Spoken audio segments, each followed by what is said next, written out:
Hoy por la mañana, el presidente López Obrador presentó una propuesta en la conferencia matutina donde, esta se irá a diputados, ¿no? Allá se harán las modificaciones pertinentes, esperamos que no sean muchas, de ahí irá al Senado y aquí hablaremos de la versión final que se apruebe, si es que se aprueba, porque eso todavía es ¿no? Es una incógnita, pero bueno, la iniciativa como tal vale mucho la pena discutirla porque, y en esto no estoy exagerando, puede ser un antes y después en la vida económica de una generación mexicana completa.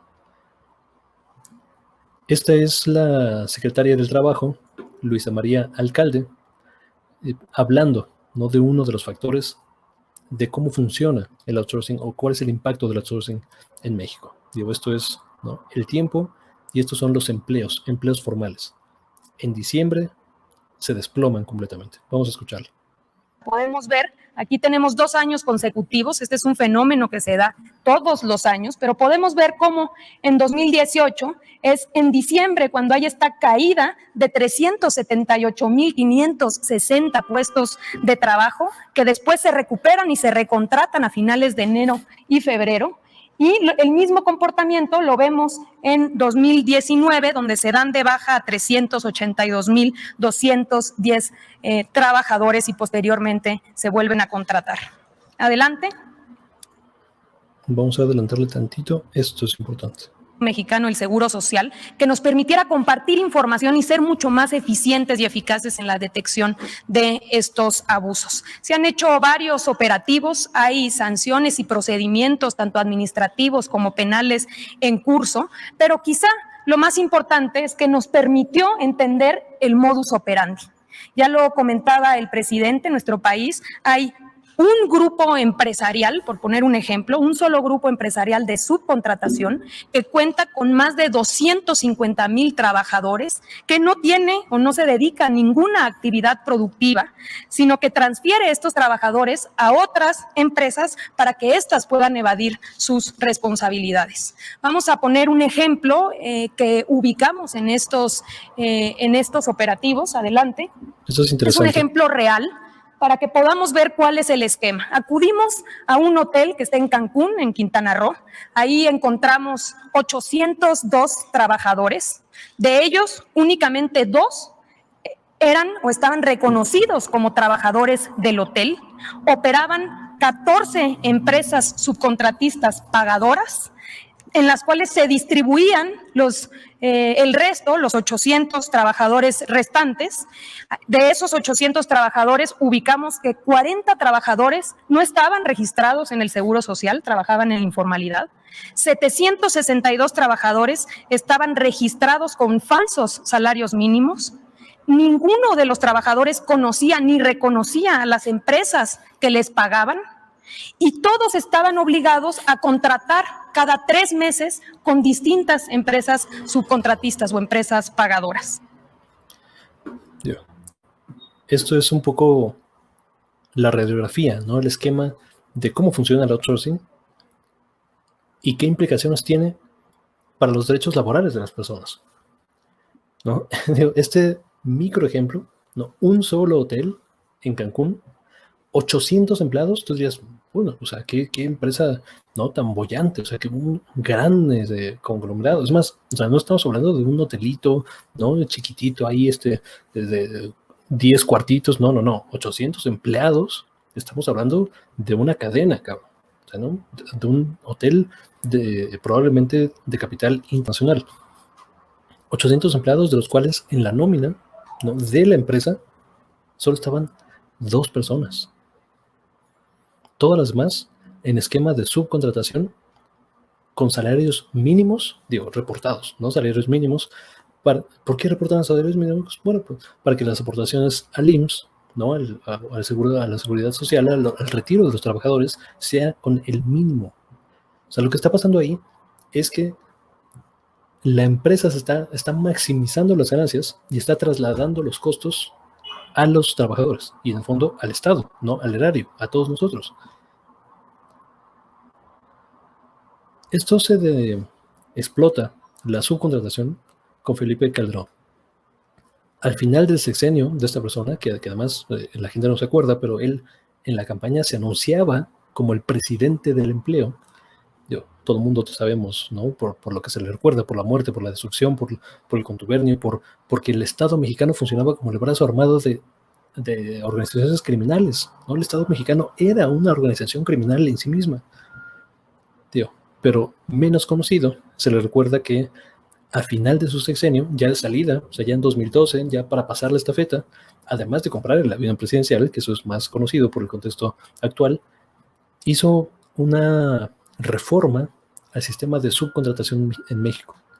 A partir de eso, se dispara la subcontratación y tenemos esquemas como el que presenta la Secretaría del Trabajo.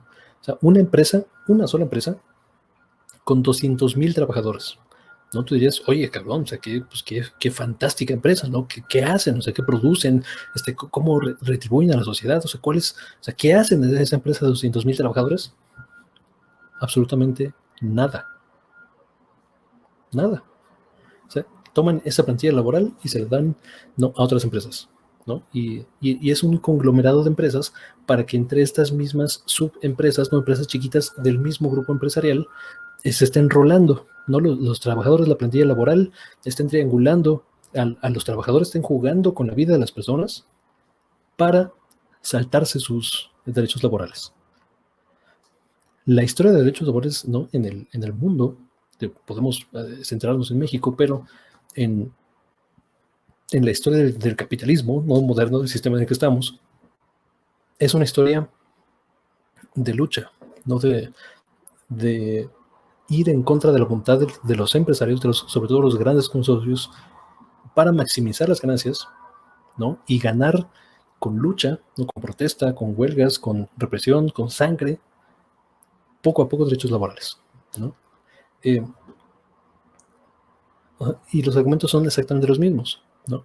Hoy, por ejemplo, vemos que Gustavo de Hoyos, ¿no?, presidente de la Coparmex, se queja de esta cuestión, ¿no?, se queja amargamente. La iniciativa de reforma al outsourcing que anunció hoy el presidente López Obrador, junto a Luis Alcalde, traiciona el compromiso de construir este cambio legal a partir del consenso del sector privado. Se acordó expresamente con el Consejo Coordinador y no cumplen. Alguien quiere pensar en los empresarios, ¿no? Ahora, el Coparmex, o sea, no representa a las micro, pequeñas, medianas empresas. No son empresas chiquitas las que no están en este tipo de consorcios. Hay medianas empresas que están ahí, pero que pertenecen a grupos empresariales mucho más grandes. O sea, la Coparmex del Consejo Coordinador Empresarial y los hombres mexicanos de negocios, ¿no?, que hoy es Consejo Mexicano de Negocios, ¿no? Ya le quitaron el hombres de negocios, que en realidad sí son en su gran mayoría hombres, pero bueno, ya le quitaron por lo menos en el título, ¿no?, en la etiqueta esa parte. Representan a los grandes capitales, no representan a quienes quieren perpetuar este sistema de outsourcing, este sistema con un nombre bonito, uno tecnocrático, una forma distinta e innovadora de trabajar, negarle los derechos laborales a las personas que se lo merecen. O sea, las leyes mexicanas reconocen los derechos laborales, pero en muchos sentidos son letra muerta por personas, ¿no?, como Gustavo de Hoyos, por gente que se ha aprovechado, ¿no?, material e históricamente de este tipo de esquemas que le permiten simplemente no reconocer antigüedad, no reconocer vacaciones, ¿no?, despedir, hacer contratos cuando bien les va a los trabajadores por 364 días para que al 5, ¿no?, te despiden y te vuelven a contratar con otro esquema. Lo más normal es que ni siquiera sea cercano a un año, que sean meses, para no generar responsabilidades con las personas. Esto es la condena para una generación, para mi generación y la que viene, no la generación Z, condena a la precarización de las condiciones laborales y a peores condiciones de vida que las generaciones anteriores. O sea, la mía, ¿no?, y las que vienen, es la primera generación en la historia del sistema moderno, ¿no?, del capitalismo, cuyos resultados en la vida se esperan sean peores que la generación anterior. Y son básicamente por este tipo de esquemas.